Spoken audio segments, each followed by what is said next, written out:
Welcome to Father and Son, and welcome to you, Tom. Morning, Dad. How are you? I'm very well. Well, this time last week we didn't know the outcome of the election, but the pundits were saying the Labor were going to get the 2 independents. They got 2 out of 3.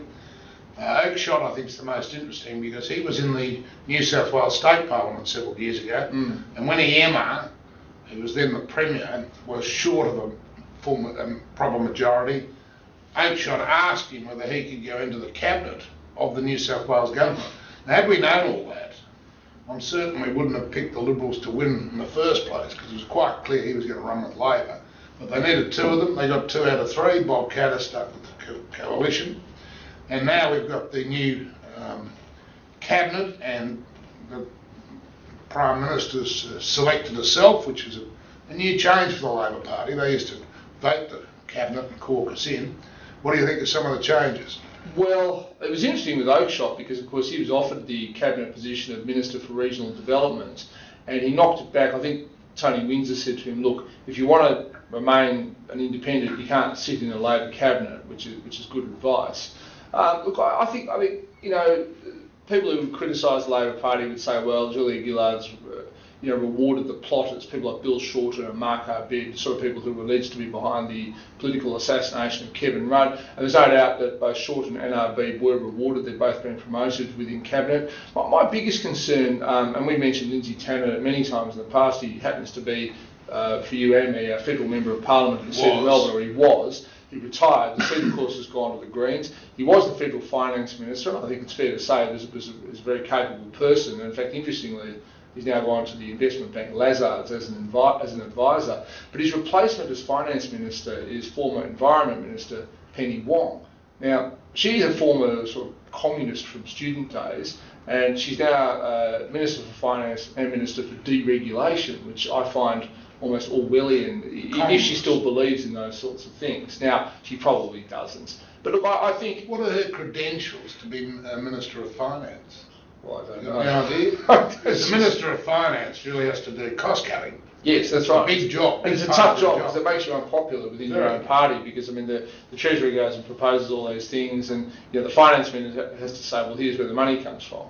So look, it's a tough job, and look, having said that, I think she's relatively competent. I think overall, of course, that you've got very much the same sorts of people in charge of things. Simon Crean, who is a safe pair of hands, has been given the all-important regional development portfolio. And when I say all-important, it's important for the government to keep the regional independents on side because they hold the balance of power. So Crean, I think, is a safe pair of hands. He, of course, served in the Hawke Keating government. He's probably one of the most capable people there. Yeah, there's no doubt. He's a good man too. I've been a lot of time. Absolutely, and I've met him several times. And look, on the coalition side, a shadow cabinet's been formed. Probably the only real surprise is that Malcolm Turnbull has been brought back into shadow cabinet. Well, I don't think that was a surprise. Everybody tipped. No, but maybe the job that he's been given, which is telecommunications. Now, one of the main differences in the election was, of course, the Telstra and the National Broadband Network. The coalition opposed it. Labor obviously proposed it.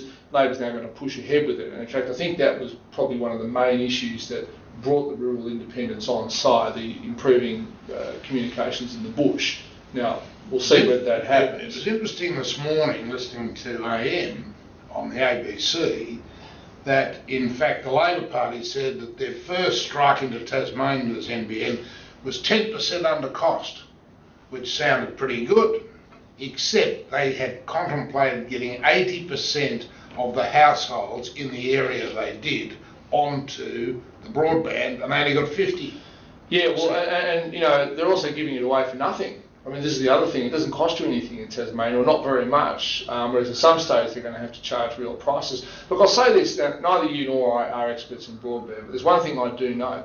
70% of Australia's internet traffic comes through the Pacific cable. That is, it comes essentially from the United States. And let's not beat around the bush. People download television programs, music, movies, probably mainly illegally, but that's what constitutes the bulk of internet traffic.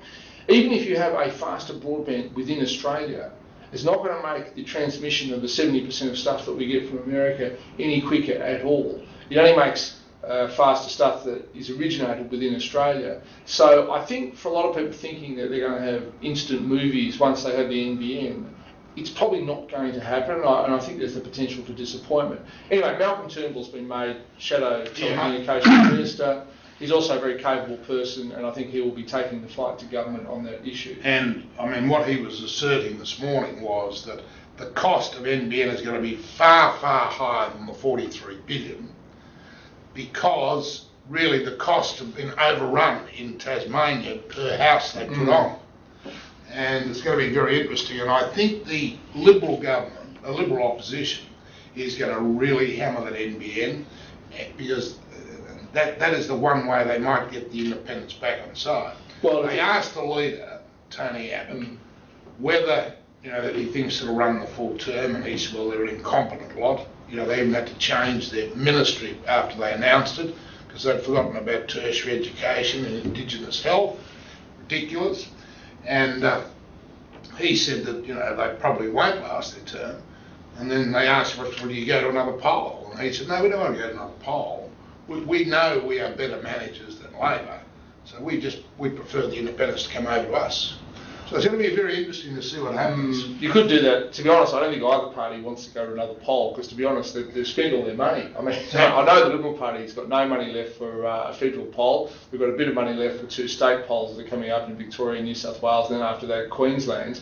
And Labor, I'm pretty sure, spent itself dry. So the only thing I'd say about the longevity of this government is it is in the interest of all the people who are in it, the Independents, the Greens, and of course Labor, to keep it going for as long as possible, because if they do go to the polls and they lose power, then they've gained nothing.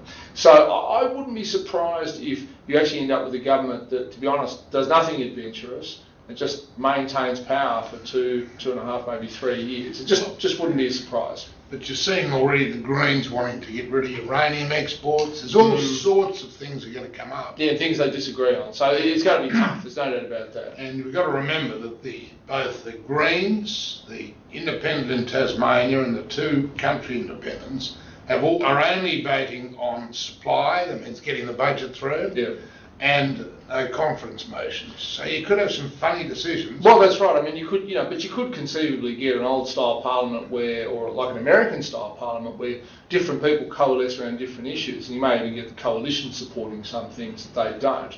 So, look, we are in for an interesting time. It's not without precedent in Australia. State governments have governed as minorities, but federally, of course, we haven't had it since 1940 during World War II, and that was a difficult time for other reasons. Yeah. All right, so much for the politics. Water we've had wonderful rains, as you mentioned in your market report. It's going to mean good crops. The rising dollar's not going to help the farmers much, but the doubling of wheat prices in the last 3 months because of the Russian problem is terrific. We've now got our storages in Victoria way up. It's going to make redundant that plant to make fresh water out of salt water. The desalination plant. Did you see, funny enough, the construction of that's been delayed by 3 months because the whole construction site is flooded. Which is somewhat ironic. Very ironic. The site for the desal plant. They don't know where they're going to get the power from for it. No. And it's 3 times expensive to create water that way, because 40% of the water has to go back into the salt that you take it out back into the ocean. Yeah. So it's a very, very expensive process, and I think it's an absolute waste of money. And what they ought to be doing is what we've talked about is, trapping the water in northern Australia, whether it's in the Gulf of Carpentaria, Argyle, or over there in further west, and bringing it down through pipelines. Now, I learnt this week, meeting some engineers from Humes, who have been looking at this sort of thing, that they were involved, or one of their members was involved in a huge pipeline in Libya. Yeah, it can be done, but look, in some cities, of course, just trapping stormwater runoff is another way to do it. Anyway, a desal plant is very expensive. The thing is, in Victoria, where they're building it, both the opposition and the government support doing it. So I think it's a con, big con. It's going to put the price of water up to all the citizens. Now, what about you won the door prize at the... There was a launch of the Spring Racing Carnival. I won a $1,000 gift voucher to the Chatham Shopping Centre, which was very nice. But as I got it, I was wearing this tie. And Gary Lyon from the Footy Show, former Melbourne captain and player, was the host, and he said, "Oh, well, I don't like that tie very much. You'll be able to use the voucher to buy yourself a new one." I'll put it to you, the audience. I think it's quite a nice tie. And Gary Lyon didn't like it at all. What do you think, Dad? Well, it's all right. It's not that bad, is it? Yeah. No, I don't think it's that bad. But apparently it was written up in the Age that it was written up in the Age. Elise chose the tie, not you, to wear. She was very embarrassed. She would have been highly embarrassed, wouldn't she? We better leave it there. Righto. Okay, we'll see you all next week.